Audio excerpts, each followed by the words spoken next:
Welcome to our channel. Today we how to activate Apple TV Plus on Samsung TV step by step clearly. To activate Apple TV Plus on your Samsung TV, begin by ensuring your TV is. Turn on your Samsung TV and navigate to the home screen. Using your remote, scroll to the Apps section.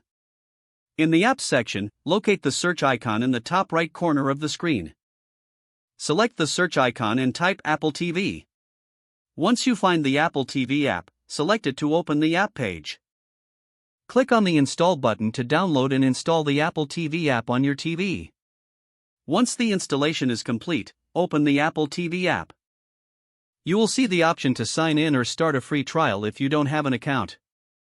If you already have an Apple ID, select the Sign In option. Enter your Apple ID and password using the on-screen keyboard. If you do not have an Apple ID, follow the prompts to create a new account. Once signed in, if you have an Apple TV Plus subscription, you can start watching content immediately. If prompted, confirm your subscription details to activate Apple TV Plus on your device. Now you can enjoy your favorite shows and movies from Apple TV Plus on your Samsung TV. If the page does not load, refresh the browser or try again in a private or incognito window.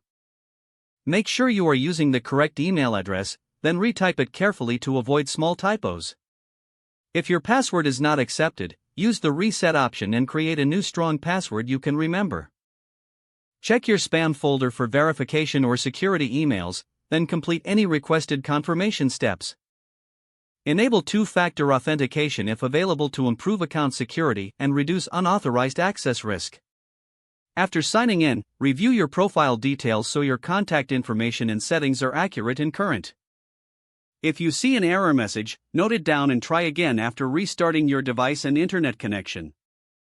Log out when you finish, especially on shared devices, to keep your account and payment information secure. If the page does not load, refresh the browser or try again in a private or incognito window. Make sure you are using the correct email address, then retype it carefully to avoid small typos. If your password is not accepted, use the reset option and create a new strong password you can remember. Check your spam folder for verification or security emails, then complete any requested confirmation steps. Enable two-factor authentication if available to improve account security and reduce unauthorized access risk. After signing in, review your profile details so your contact information and settings are accurate and current. Don't forget to like this video and subscribe to our channel for more step-by-step tech guides.